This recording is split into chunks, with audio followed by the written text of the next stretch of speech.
That all of the Sahrawi NGOs, those who are trying to work for Sahrawi human rights in occupied Western Sahara, are completely banned from having any form of official registration. So they're not able to operate in any of the basic ways that we take absolutely for granted here.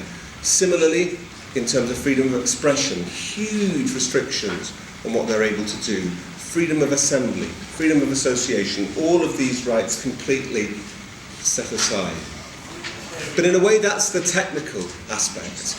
And the most moving aspect, the most profoundly personal aspect, I suppose, of the trip was when we were sitting meeting with people who themselves had lost their own family members, sisters who'd seen their brothers shot, mothers who'd lost their sons who had disappeared and had never been heard of for almost 10 years, friends who'd lost friends, brothers who'd lost brothers, brothers who'd lost sisters. And that personal testimony remains so powerful, because if you're sitting in a small room with somebody and they're telling you how they've gone through these type of terrible experiences as part of the daily oppression, as part of a 39-year occupation, you can't but be really moved by that. And I want to echo what Marcus said in paying tribute to those people for their courage in standing up for their rights, for standing up for the rights of the others, talking to us and sharing their experiences, even when they were the most painful experiences that they had to share. At the same time, we were also welcomed by the mayor and the governor of Laayoune, who gave us this very lavish reception and told us about how, in fact, all the people in Western Sahara enjoyed the same basic freedoms that we enjoy here. And we heard at quite some length of all of these major projects which were being brought in to develop Laayoune into a sort of mirage in the desert, if you wish. But then we had our own first-hand experience. And the experience was of going to a demonstration, just one of these regular demonstrations which Sahrawi people have taken to mounting every single month. And Brahim told us about this new strategy of trying to go onto the streets to keep alive the spirit of the fight for her Sahrawi independence. And we were being driven very slowly towards this demonstration as it began to form. But it couldn't form, because wherever you were, there you had people, police in police clothes, police in paramilitary clothes, but more importantly, lots and lots of police in civilian clothes. And plainclothes policemen being driven fast in armed police cars into a crowd of people who were waiting to demonstrate, waiting to come together to form a protest march, jumping out of these squad cars, armed with sticks, and running into the groups of people and dispersing them so they couldn't meet. And this basically gave the lie to all of the claims that these rights and these freedoms were in existence in occupied Western Sahara.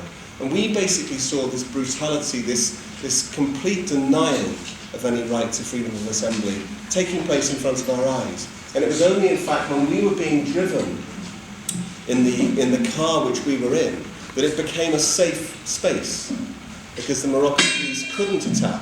The Moroccan police couldn't attack the demonstrators as they formed around our car. And there's very compelling, very moving imagery, footage taken by video cameras, showing the people being able at last to unfurl the Sahrawi flag, which of course is a crime against the national integrity of Morocco, being able to chant, being able to meet, and being able to demonstrate together peaceably.